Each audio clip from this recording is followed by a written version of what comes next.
Bueno,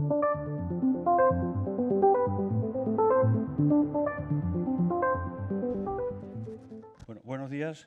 Quiero agradecer en primer lugar al CCN que nos haya aceptado la comunicación para presentar aquí, que como se acaba de mencionar, se llama La amenaza de la computación cuántica, y la pregunta que viene es si hay cripto después. Los autores somos Luis Hernández y Víctor Galloso, del Instituto de Tecnologías Físicas y de la Información del Consejo Superior de Investigaciones Científicas. Los temas que vamos a tratar a lo largo de esta pequeña charla, en primer lugar, es un poco acerca de cómo se procesa la información desde el punto de vista cuántico, cómo se lleva a cabo una distribución cuántica de claves, qué tiene que ver o a qué llamamos computación cuántica y cuáles son las repercusiones en criptografía, fundamentalmente lo que tiene que ver con lo que se llama el criptoanálisis cuántico, y por último, cuál es el futuro de esta criptografía en la que estamos trabajando hoy en día y que ya hemos llamado la criptografía postcuántica.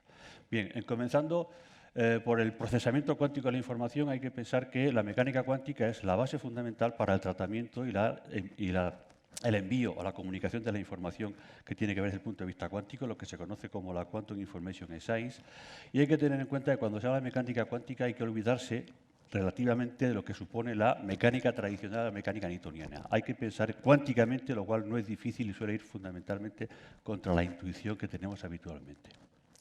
Partiendo de esa base, tenemos que hablar de la forma en la que habitualmente codificamos la información, que es a través de los bits. Los bits serán clásicos o cuánticos, según que el dispositivo utilicemos sea un dispositivo clásico o un dispositivo cuántico. Todos conocemos los bits clásicos, el 0 o el 1, y que habitualmente se codifican o se manipulan a través de lo que es un interruptor, que sí, que no, que pasa corriente, que no pasa corriente. Desde el punto de vista de la cuántica, se habla de los bits cuánticos, que los bits cuánticos o los quantum bits o los qubits son 0 y 1 representados de esa manera que están señalados en esa transparencia. En este caso ya no hay interruptores como el caso de los clásicos y se codifican con sistemas cuánticos de dos niveles. Habitualmente la transformación de lo que es un interruptor en la parte clásica aquí se lleva a cabo fundamentalmente con dos aspectos que son el spin de un electrón y la polarización de un fotón. En la mecánica cuántica, un sistema cuántico que tome dos valores también puede tomar cualquier estado coherente, una superposición coherente de cualquiera de esos dos estados. Por tanto, no es de extrañar que cuando hablemos de un qubit, hablemos de que está en un estado de superposición del 0 y el 1 simultáneamente o a la vez. Por eso es posible que incluso hablemos de que tiene mitad 0, mitad 1, o que la mitad del bit cuántico sea 0 y 1 simultáneamente. Por tanto, es un poco, como digo, enfrentarse a lo que es la intuición tradicional de la forma clásica de utilizar la información. ¿Cómo se puede entender eso de alguna manera? Pues pensemos que un quantum bit o un qubit se puede representar en una esfera en la que tenemos dos polos, el polo norte y el polo sur, identificados como el quantum bit 0 y el quantum bit 1.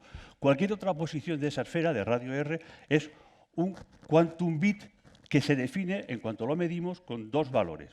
Si esos valores, que es lo que se llama la esfera de Bloch o la esfera de Poincaré, cuando fijamos un valor de esa esfera estamos determinando un quantum bit en ese momento. Si utilizamos las coordenadas esféricas o utilizamos las coordenadas esféricas o las coordenadas de latitud y longitud, lo que tenemos es que un quantum bit viene determinado por dos valores, la latitud y la longitud, si nos olvidamos del radio, y estamos entonces trabajando en coordenadas esféricas. Hay que entender que el quantum bit es algo así. No es exactamente así, pero es la forma de interpretar un quantum bit desde el punto de vista clásico, desde el punto de vista de lo que tradicionalmente utilizamos como la mecánica newtoniana. Pero además tenemos otras dos complicaciones más, lo que se llama el teorema de imposibilidad de clonación, que lo que dice es que no hay ningún tipo de operación que pueda producir una copia, es decir, un clon idéntico de un estado cuántico que se conoce y que esté dado y que no sea conocido. Pero además del teorema de imposibilidad de clonación tenemos el principio de incertidumbre de Heisenberg. Lo que señala el principio de incertidumbre, grosso modo y para entendernos, es que no se pueden medir determinados pares de valores, de esos que hemos hablado antes, de latitud y longitud, sin que eso altere el sistema que estamos midiendo. Dicho de otra manera, medir un sistema cuántico lo altera, lo modifica y produce errores. Eso significa que si un adversario está viendo la comunicación entre un emisor y un receptor, cuando mide esa comunicación, si está cuánticamente codificada, lo que hace es alterarla, modificarla, y esa modificación se puede detectar. Eso es lo que luego tiene que ver con la seguridad de las transmisiones que se pueden llevar a cabo y que se detectan si alguien está en el medio utilizando ese tipo de de interferencia. Sin embargo, cuando se lleva a cabo ese tipo de transmisión, cuando la transmisión cuántica interactúa con el entorno, se producen errores. Eso es lo que se ha dado a llamar la decoherencia o la no coherencia. Por tanto, en ese momento que la cuántica interfiere con el entorno, se pierden las propiedades clásicas, perdón, se pierden las propiedades cuánticas de la información y entonces se producen errores en la transmisión de ese tipo de información. Esa pérdida de errores tiene mucho que ver con lo que es la cantidad de bits o de qubits que se están transmitiendo. Cuanto mayor sea la escala, cuanto mayor sea el número de qubits que se están transmitiendo, mayor será la tasa de error. Esa decoherencia que se produce cuando uno está trabajando con cuántica y simultáneamente con un entorno, como puede ser una transmisión a través de una fibra óptica, ese tipo de decoherencia es lo que impide que se produzcan los estados superpuestos de los qubits. Eso significa, dicho de otra manera, que no se puede trabajar cuánticamente de forma adecuada porque se produce una decoherencia cuando se interviene con el entorno. Sin embargo, cuando los niveles de coherencia no son muy elevados y son aceptables, se puede utilizar lo que se conoce como la corrección cuántica de errores, que viene a ser algo parecido a la teoría clásica de las matemáticas de la corrección de códigos que corrigen errores, y se puede recuperar parte de esa información a pesar de que en la realidad siempre hay un error que se comete cuando se intenta corregir un error, porque desde el punto de vista cuántico no todo funciona como estamos habituados. Por tanto, siempre hay un error que se produce y que aunque se pueda recuperar el 99%, llegaremos a un momento en que siempre vamos a cometer errores en este procedimiento. De eso es de lo que iba a hablar, de la parte cuántica. Digo que hay que olvidarse un poco de la intuición y vamos a ver cómo la cuántica tiene implicaciones de alguna manera en lo que es la criptografía moderna. La única aplicación, el único uso que se hace hoy en día de la cuántica con respecto a la criptografía es la transmisión cuántica de claves o la distribución cuántica de claves. Se trata, en definitiva, de utilizar las propiedades de la física cuántica, de los fotones en particular, en este caso, para que dos personas, un emisor y un receptor, al final de ese protocolo, de ese procedimiento, se pongan de acuerdo en una corrección de bits clásicos, no de bits cuánticos, a pesar de que estemos utilizando las propiedades de la cuántica para llevar a cabo ese protocolo.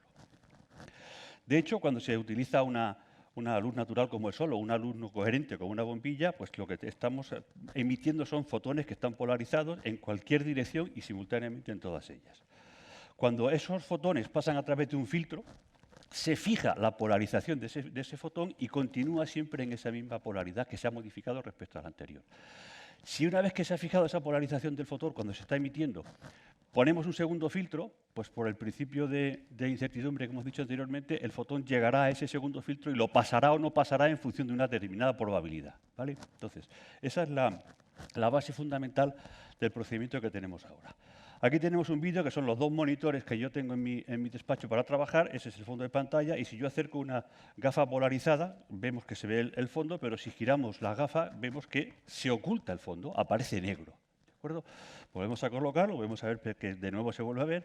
Si pasamos al otro de los monitores que utilizo habitualmente, vemos que pasa al revés. Directamente ya entra en negro y no se ve nada, pero si lo giramos 90 grados, volvemos a ver lo que estamos viendo.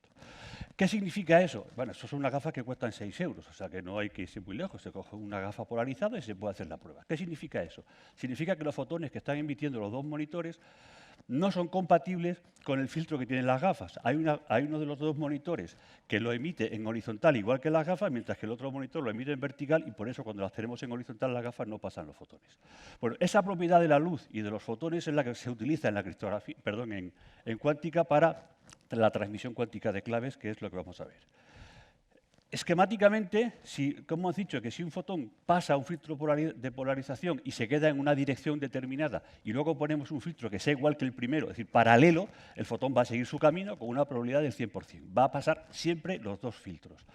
Si pasa el primer filtro y colocamos un filtro vertical con respecto al anterior, el fotón se va a chocar contra ese segundo filtro y ya no va a pasar con probabilidad 100%, es decir, cero probabilidad de que pase el segundo filtro. Desde un punto de vista matemático y probabilístico, cualquier otra posición que tenga el segundo filtro con respecto al primero, pues dará una probabilidad entre 0 y 1, entre 0 grados y 90 grados, de que pase, lo que hemos visto anteriormente con las gafas y los dos monitores. En particular, si el segundo filtro está colocado a 45 grados con respecto al primero, la probabilidad será del 50%. A veces pasará, a veces no pasará, con la segunda, como digo, con la probabilidad del 50%. Eso es lo que permite, de alguna manera, definir el protocolo de transmisión cuántica de claves que se debe a Bennett del año 92. Aquí hay un emisor y un receptor. El emisor lo que hace en principio es se genera una colección de bits clásicos, de ceros y unos clásicos, con un generador de bits realmente aleatorio, y esa colección la mantiene en secreto porque son parte de la clave que va a compartir con el receptor. A partir de ese momento, una vez que tiene sus bits generados con una secuencia, lo que hace es elegir dos polarizaciones, como veis, una en vertical y otra en diagonal a 45 grados, y va a asociar la polarización vertical con el 0 y la polarización a diagonal a 45 grados con el 1. El receptor, ¿qué va a hacer? El receptor va a conocer cuál es la polaridad que tiene asociada al 0 y el 1 el emisor, y entonces lo que va a hacer va a ser generar o elegir otras dos polarizaciones que son distintas a la anterior. De hecho, lo que va a elegir es una polarización horizontal para codificar el número 1, el bit 1, y una polarización diagonal a menos 45, o sea, a 135 grados para el otro bit. Genera aleatoriamente, de nuevo, una colección de bits que mantiene también en secreto y que son los que le van a permitir, en función de que sea 0 o 1 el bit que está emitiendo, en cada momento que está recibiendo, elegir una polaridad u otra para el segundo filtro y para el primer filtro. Cuando el emisor empieza a emitir cada uno de los fotones, el receptor, por el principio de incertidumbre, solo va a recibir algunos de esos fotones. ¿Qué puede pasar? Pues que en un determinado lapso de tiempo el receptor no reciba ningún fotón. Si no recibe ningún fotón en ese plazo de tiempo, lo que significa es que su filtro de polaridad es perpendicular al filtro que ha utilizado el emisor para emitir ese primer fotón. Puede pasar entonces que si el emisor tenía un filtro en vertical, lo suyo será horizontal, y si el emisor lo tenía puesto a 45 grados a la derecha, él lo tenía a 45 grados a la izquierda. Son perpendiculares, por tanto no pasa. O bien que tengamos la mala suerte de que estén a 45 grados con respecto al anterior, pero la parte de probabilidad sea la mala y por tanto no haya pasado el filtro. Entonces no ha pasado el filtro, pero no porque estén perpendiculares, sino están a 45 grados, pero la probabilidad no ha permitido que pasara. ¿Cuándo va a pasar un fotón y le va a llegar al receptor? Pues cuando están a 45 grados, evidentemente, pero la parte de la probabilidad sí ha permitido, en ese otro 50% que es favorable, que el fotón haya pasado. Si ha pasado, ¿qué significa? Pues lo que tenemos en la parte del final. Si es diagonal a la izquierda lo que tenía el receptor, queda claro que el emisor lo tenía en vertical. Por tanto, son 0 y 0, pasa el bit 0.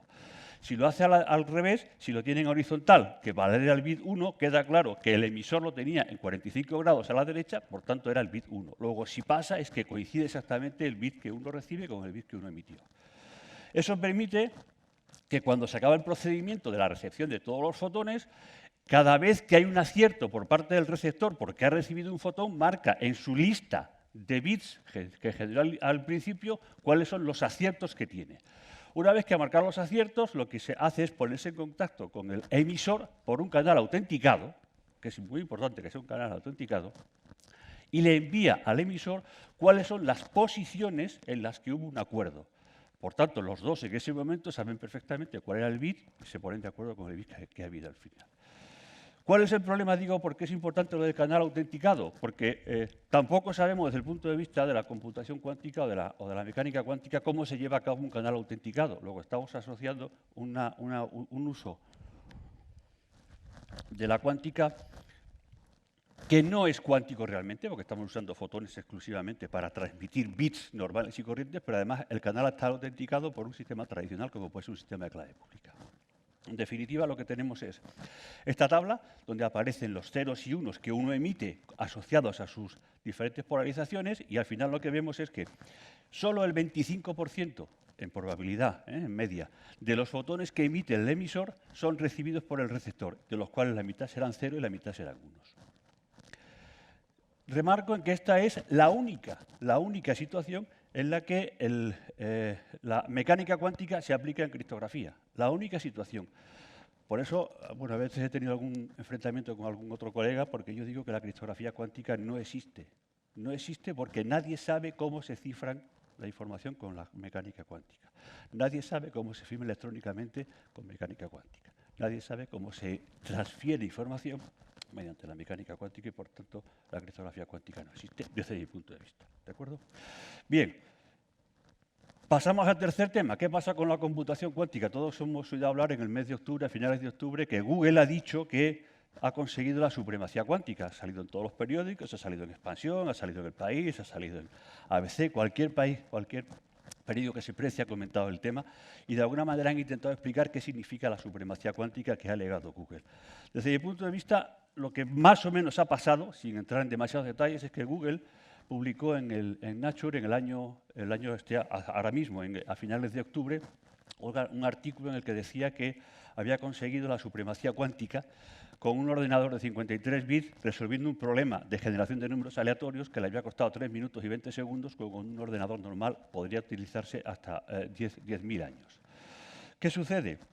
Que se llama supremacía cuántica a cuando uno tiene un ordenador que es capaz de resolver problemas que no puede resolver un ordenador tradicional en un tiempo fijo, por ejemplo, 10.000 años. Por eso dice Google que ha conseguido la supremacía cuántica. ¿Qué contesta IBM? Que no ha conseguido la supremacía cuántica, que lo que ha conseguido es un avance cuántico. ¿La diferencia cuál es? Pues IBM dice que puede hacer lo mismo que ha hecho Google con un superordenador y que tardará solamente 2 días. ¿Cuál es la diferencia en este sentido? La diferencia es que Google ha elegido un problema que es relativamente fácil resoluble en un ordenador cuántico y que es muy difícil de resolver con un ordenador tradicional. Si uno quiere equiparar un ordenador con otro, tiene que hacer uso de mucha memoria. Si uno restringe la memoria, hay que hacer muchas operaciones y, por tanto, el tiempo se eterniza. IBM lo que propuso, en definitiva, fue que podíamos utilizar memoria, no solo memoria tradicional, sino memoria de disco para almacenar la información, y por eso está el enfrentamiento entre los dos. ¿Eso a qué nos lleva? Pues a que nos preguntemos qué ordenador es mejor. Entonces, si nos pensamos en cómo definimos que un ordenador es mejor que otro, desde el punto de vista clásico, mi ordenador no será mejor que el tuyo porque sí, sino si tiene más memoria, si tiene más disco duro, si tiene un disco duro más rápido, si tiene un procesador mejor que otro. Es decir, hay una serie de características que definen que un ordenador sea mejor que otro. Pero, en definitiva, yo diré que mi ordenador es mejor que el tuyo si resuelve mis problemas mejor que el tuyo. Así de sencillo. Esa situación se presenta en la computación cuántica. No hay una única medida de qué ordenador es mejor que otro. No basta con hablar de cuántos bits o cuántos qubits tiene. El problema es que no se trata de cuántos qubits, sino cómo de buenos son esos qubits que tú tienes. Cuántos errores se producen cuando estás transmitiendo los qubits. En este sentido, IBM ha propuesto una nueva medida, una nueva forma de medir la computación cuántica, que es lo que llama el volumen cuántico, que no solo es cuántos qubits tienes, sino cómo de buenos son, cómo de eficiente es tu computación y cómo de eficiente hacer la conectividad entre los propios fotones. Eso ha dado lugar, de hecho, ya sabemos que desde hace tiempo hay 3 tipos de ordenadores cuánticos. El primer tipo de ordenador cuántico es el que Microsoft está trabajando en él, que es el ordenador que llaman el ordenador topológico, el quantum topológico. Parece ser que los qubits topológicos son bastante más estables que los tradicionales, por tanto es más fácil llevar a cabo las operaciones, son más estables, duran más tiempo y tienen muchos menos tipos de errores. Eso se basa en unas cuasipartículas que se llaman las no abelian onions, y usan ese tipo de partículas, pero lo que usan más bien es el entrelazado en las partículas más que las propias partículas. Eso depende de una propiedad fundamental de las matemáticas, que es lo que se conoce como la topología. La topología es una propiedad del sistema donde lo que se hace es, de alguna manera, modificar la situación de un objeto. Aquí tenéis cómo se transforma una taza de café en un donut, en un toro, desde el punto de vista matemático. Topológicamente son la misma cosa, porque se hace lo mismo. Bueno, pues esa es una de las propiedades con las que se trabaja en los qubits topológicos de Microsoft. Ese es un tipo de ordenador que no tiene nada que ver con el ordenador cuántico universal que están persiguiendo tanto IBM como Google. IBM y Google están buscando un ordenador cuántico que los qubits se empleen de forma individual, cada uno funcione tal y como se marca con la mecánica cuántica y que sean capaces de resolver cualquier tipo de problema, incluso los de la propia mecánica cuántica. En este sentido, IBM presentó, como ya sabemos, en enero en Las Vegas, presentó su IBM Q1, que es el que tiene 20 qubits, y Google ha presentado el Sycamore, que es el que tiene, según ellos, 53 qubits, que es el que han resuelto el problema que mencioné antes y donde han conseguido la supremacía cuántica. Pongo entre paréntesis lo de dudoso porque de alguna manera no está claro por parte de la comunidad científica si realmente lo que han conseguido es un ordenador cuántico universal o no. En todo caso, hay que tener en cuenta que los ordenadores cuánticos universales no tienen sistema operativo, no son como Windows, Linux, etcétera, etcétera. Es un ordenador para que cada problema hay que programarlo específicamente. Hay que utilizar las puertas correspondientes para que funcione con un problema específico. No sirve un sistema operativo para todos los problemas. Bien, esa es la situación en la que estamos. Y, bueno, después de esta situación, la de la supremacía cuántica, hicieron una entrevista a Cirac, y Cirac vino a decir, a ver si es que vamos a tener que cambiar el sistema o buscar una nueva tecnología cuántica para que resuelva los problemas. Porque si ahora mismo, para cada qubit, necesitamos un cable, y si necesitáramos, por ejemplo, 100 millones de qubits para romper un sistema de tipo asimétrico, un criptosistema asimétrico, tendríamos que utilizar tantos cables como qubits de sistema, 100 millones de cables. Por tanto, parece ser que la cosa no es tan sencilla y tan prometedora. Esta es una foto del ordenador de IBM, esta es otra foto del de Google, como veis se parecen bastante, y luego aparece en Discordia el tercer tipo de ordenador cuántico, es el de D-Wave. D-Wave es la única empresa que yo sepa que saca beneficios de la computación cuántica. Microsoft, IBM, Google solo invierten, meten mucho dinero en todo ese procedimiento, y D-Wave lo que hace es sacar dinero de ese procedimiento. ¿Por qué? Porque usa una cosa completamente distinta, que es lo que se conoce como el recocido cuántico o el quantum annealing. Es un planteamiento completamente distinto. En este caso, lo que se hace es buscar soluciones a problemas que de alguna manera tienen que ver con optimización discreta, donde las soluciones son un número discreto de posibles soluciones. La búsqueda de las posibles soluciones es un espacio discreto y entonces lo que hacen es intentar resolverlo ahí. Sabemos que los sistemas físicos evolucionan hacia su estado de menor energía, las cosas se caen, las bolas ruedan, las cosas calientes se enfrían. Bueno, pues se utiliza ese tipo de información para, de alguna manera, si estamos pensando en una bola, en una colina, y dejamos caer la bola lo que hará será buscar los valles, que son los mínimos locales, o incluso intentará caer hasta el final del todo, que será el mínimo global. Bueno, pues algo parecido es cómo funciona el D-Wave.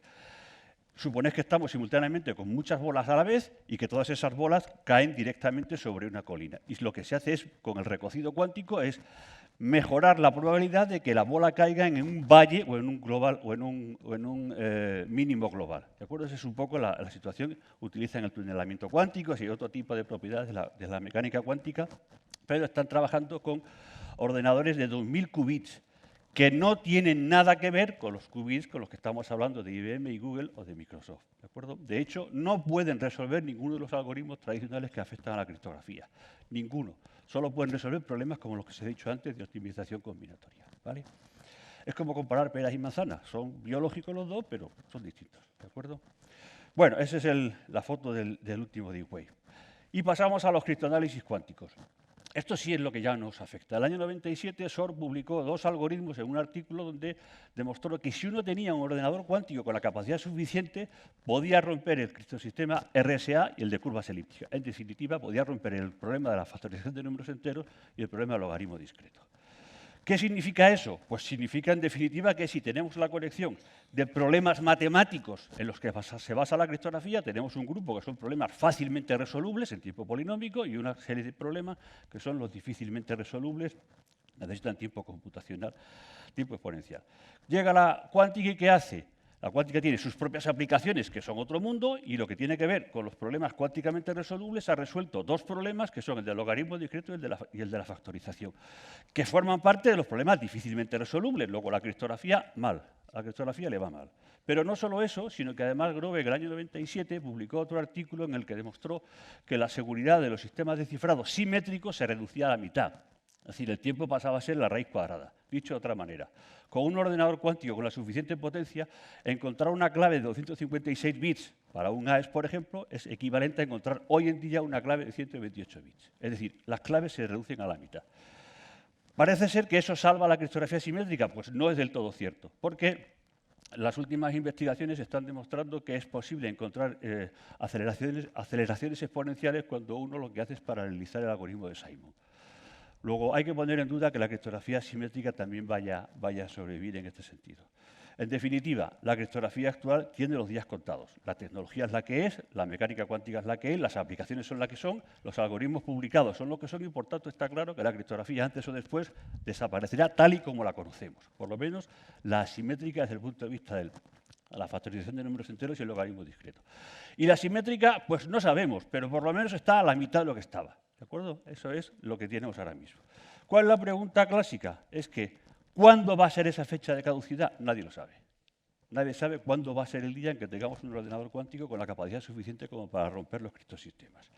Y una idea, un botón que sirva de muestra, uno de los últimos artículos que se ha publicado este año ha sido en verano y más o menos viene a decir: soy capaz de romper un criptosistema RSA de 2048 bits en 8 horas si tengo 20 millones de qubits. Ojo, estamos hablando de 20 en IBM, de 50 en Google y estamos hablando de necesarios, son 20 millones de qubits. ¿Vale? Bueno, y eso, el futuro. ¿Qué es el futuro? El futuro se llama NIST y la llamada que ha hecho el NIST en el año 2016.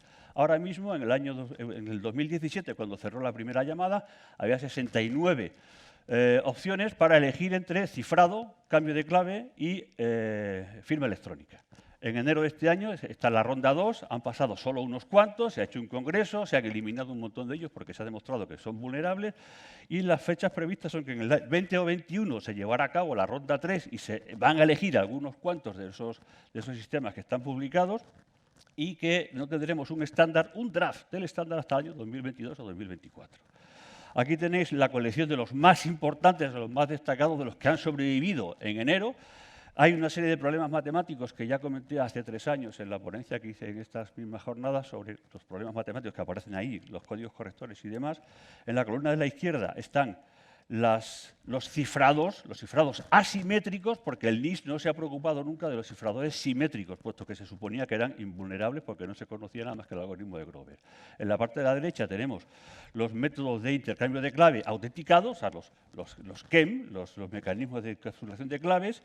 Como vemos, hay 3 tipos de problemas aquí: los códigos correctores de errores, los problemas matemáticos definidos en retículos, o los látices, que llaman los ingleses, y las isogenias de curvas elípticas. Y con respecto a los algoritmos de firma digital, también hay algunos que están en el candelero. Están basados también en problemas de retículos, que son los látices. Están basados en el problema multivariante cuadrático, que es otro problema matemático. Ojo, todos estos problemas matemáticos no son nuevos. Son problemas que se han propuesto en algunas ocasiones desde el año 75, el año 80, y que, sin embargo, se han retomado porque los que teníamos parece ya que no sirven con un ordenador cuántico. Y aquí tenemos otros casos, como el caso de la función Hash. Y con esto termino. Hay una serie de referencias si alguien quiere ampliar la información y, bueno, pues muchas gracias. Muchas gracias, Luis, pero tenemos varias preguntas que nos han ido surgiendo y que han ido enviando a la gente a la aplicación. Voy con la primera. ¿Cuánto tardamos en romper un AES 256 mediante computación cuántica? Bueno, yo creo que estaba más o menos respuesto aquí, y es que nadie se pone de acuerdo en cuánto se va a tardar.